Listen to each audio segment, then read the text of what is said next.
Hello, my name is Russell Swanson, and this is a brief recap of my lecture on the modern crisis in ethics and the rise of modern ethical philosophy. In my last lecture, I tried to talk to you about how the rediscovery and reemergence of Greek philosophy began to seep back into Western civilization. And one of the effects of that was to rekindle our belief in ourselves in terms of our natural abilities and thus rekindle humanism, specifically our abilities for observation and reasoning. This was tied in no small part to the rediscovery of Aristotelian philosophy, specifically Aristotelian naturalism and the systematic study of the natural world, which developed over the centuries since its reemergence in roughly, let's say, the 13th century. In the next few centuries, this would produce a systematic approach to the study of the natural world that we think of today as the scientific method. And that one factor is probably the most important thing to understand about the rise of the modern era in terms of our thinking about life.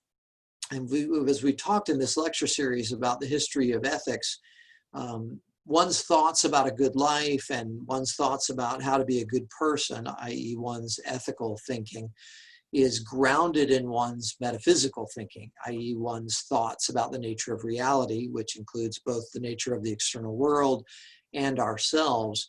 And so we talked about a kind of a complex good news, bad news story that we could explore with relation to the rise of science. And so I talked to you about some of the good news of science, which, some of which should be obvious, like just all the really powerful knowledge that science will generate from us, or for us, and from us, frankly, right? We're the sources of it, which ties to the second issue.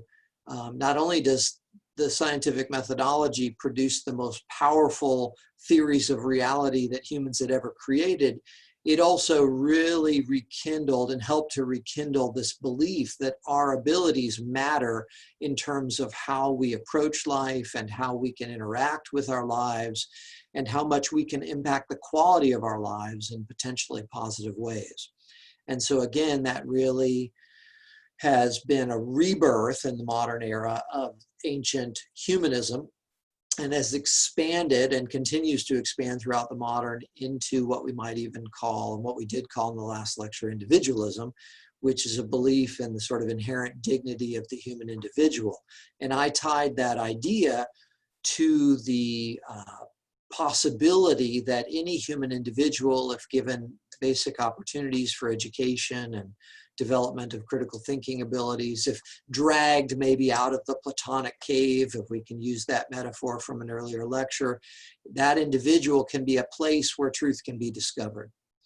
And that is going to, again, produce an awful lot of positive knowledge, but also at a kind of a deeper level, it's going to take something from the natural law theory of morality and kind of expand it out into what we think of in the modern era as the natural human right, a God-given human right to, let's say, to use the Jeffersonian language here, a right to life, a right to liberty, and the right to the pursuit of one's happiness.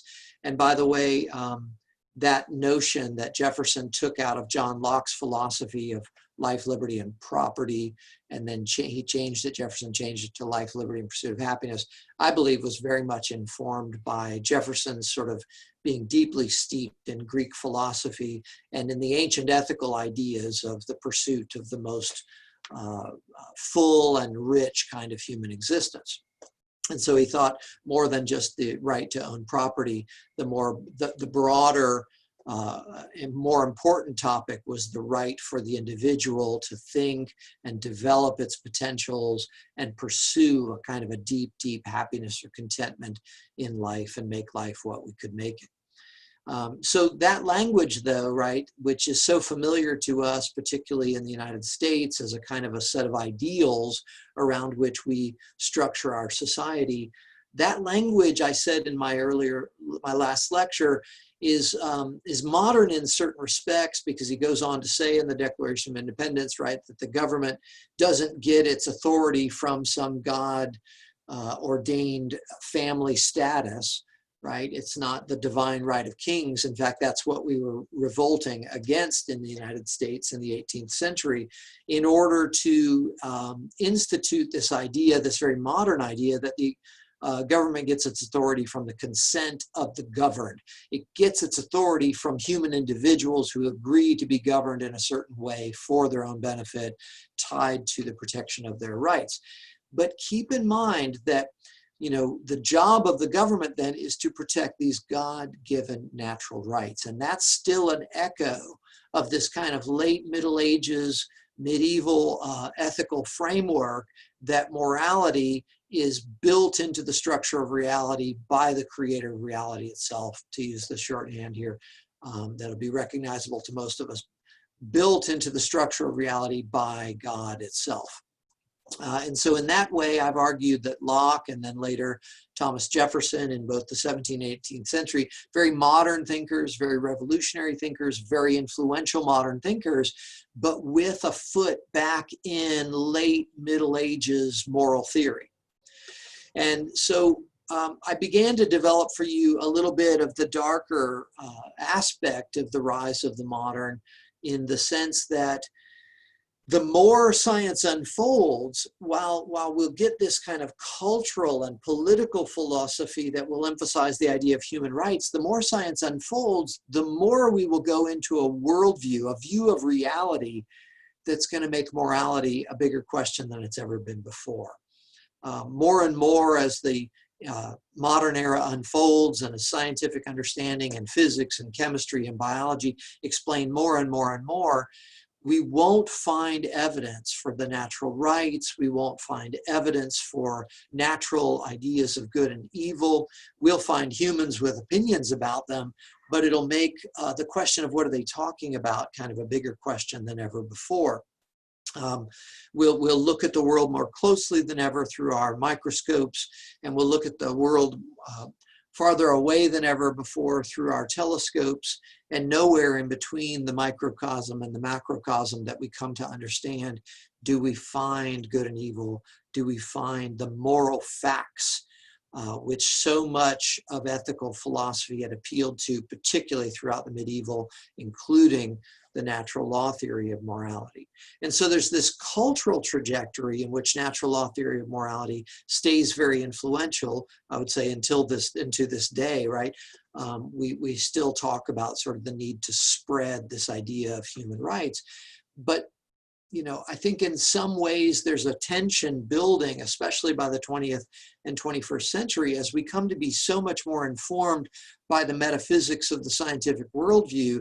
There's also a kind of an unconscious recognition that these moral concepts don't lend themselves to being proven. We can't find evidence for them in the way that we find for and against theories and hypotheses in science. The facts are one thing, the values are another. And so this leads to what I've called the modern crisis in ethics. It leads to the need to try to explain morality in a way that is consistent with the scientific worldview. And of course, there are some easy answers here that still survive from the history of ethics. And one of them, unfortunately, is the Thrasymacheian answer that morality is a construct created by powerful people to control weaker people in the interests of the more powerful people. And that kind of cynical view, I think, doesn't sound at least crazy in the modern age, and this is why. It's also a kind of a, I'll call it a cynical view. Some people would call it a realistic view, that you know, that when we look at our governmental institutions and even some of our religious institutions historically, right, we unfortunately see evidence for human individuals taking advantage of these powerful positions to create value structures that seem to keep them in power and keep us in positions of subordination. And so, you know, there's been a kind of a cynicism about morality that's only grown in the modern age. And I think this is one reason why I'm trying to give you the philosophical background to this. Of course, another idea that we saw in the ancient world that survives this modern crisis is cultural relativism, which we originally associated with the sophists of ancient Greece. Was something that was associated with some of them and their teachings. This idea that, you know, moral value structures are always just relative to different traditions. And there's something about that that's very appealing to a lot of 20th and 21st century students of ethics and philosophy. But I would just warn you, and we'll talk about this in a couple of lectures, that cultural relativism is very appealing as sort of a description of how culture obviously impacts and shapes people's attitudes towards value structures. But at the same time, if that's all there is, then we're confronted by this sort of absurd situation in which ISIS morality is just as valid as, let's say, the most ideal versions of the moral structures of the United States, right? I mean, I know that the United States is not a perfect society. I'm not pretending that at all, right? I think patriotism involves a certain amount of self-critique in any culture, in any nation state. However, egalitarian ideals in the United States, which have seen the end of slavery, which have seen the end of the treatment of women as properties, right? Like, this doesn't mean racism and sexism has gone away in society, because there's this kind of deeper lens that people need to work on within themselves. But at the same time, I think this represents, it's a plausible thing to say, a reasonable thing to say, that the end of slavery and the end of treating women as property represent moral progress. And you know, that in comparison, the value structure that we might associate with ISIS in the 21st century, you know, should pale in comparison. And if we can't explain that, because, you know, as cultural relativists, we would just have to say, well, these are two different cultural traditions, and the one can't judge the other. If that's the best we have to offer, then there's really nothing else to talk about. And so this sets up, I think, the value and the import of wrestling with what I would call modern ethical philosophy. The modern ethicists, which we'll look at in this lecture series, like Hobbes and David Hume and Immanuel Kant and Jeremy Bentham and John Stuart Mill and Elizabeth Anscombe and other modern theorists, right, are going to be theorists who are trying to respond to this crisis. They're going to try to construct a persuasive account of morality, not a perfect end-all be-all truth, right? I think in some respects, we're realizing there in the modern age, right, like this is the essence of the crisis, we don't find the facts about morality. So it's hard to talk about the truth about morality. But can we still construct more or less reasonable accounts of what it means to be a moral person, so that we don't have to fall as the result of this crisis all the way from our history of a kind of a naive moral absolutism all the way down to a useless relativism that's one step removed from a complete nihilism. The middle ground between ethical absolutism, the idea that there's sort of one right way to live a life and one right way to be moral, and the other extreme of relativism, where the, you know, every individual opinion is equal or every cultural tradition is equal, again, one step removed from this idea of nihilism, which we will wrestle with in a later lecture, that, you know, nothing really matters. You know, these are tempting ideas, but they're just not very useful ideas. Can we construct in dialogue together more or less reasonable claims about good living by swapping notes as human beings on life, by generating a positive discourse about living a human existence?